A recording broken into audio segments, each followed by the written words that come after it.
ہم جب بیان کرتے ہیں کہ رسول اللہ صلی اللہ علیہ وسلم بشر تھے، آپ صلی اللہ علیہ وسلم کی زبان مبارک سے خالق کائنات نے اعلان کرایا، قل، آپ فرما دیجئے، انما انا بشر مثلکم، کہ بے شک میں بشر ہوں تم جیسا۔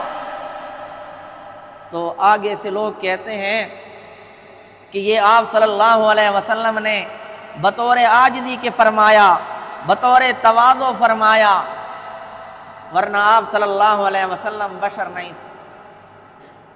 اور مثال دیتے ہیں کہ جس طرح بادشاہ رعایا سے کہتا ہے کہ میں تمہارا خادم ہوں، تو بادشاہ عاجزی کرتے ہوئے خود کو خادم کہہ سکتا ہے، لیکن رعایا بادشاہ کو خادم نہیں کہہ سکتا۔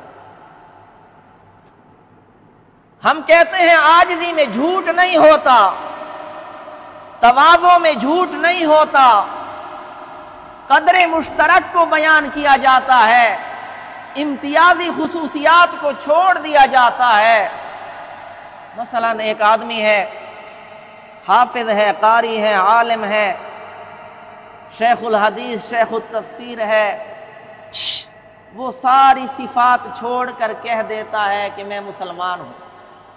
تو مسلمان ہونا قدر مشترک ہے نا، سارے مسلمان ہیں۔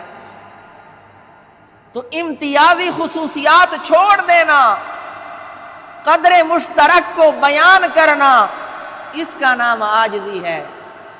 عاجزی میں جھوٹ نہیں ہوتا۔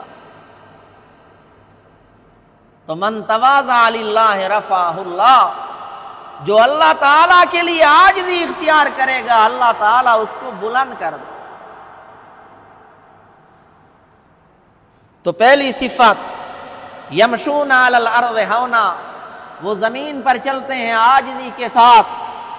اور دوسری صفت وَإِذَا خَاطَبَهُمُ الْجَاهِلُونَ، جب ان سے مخاطب ہوتے ہیں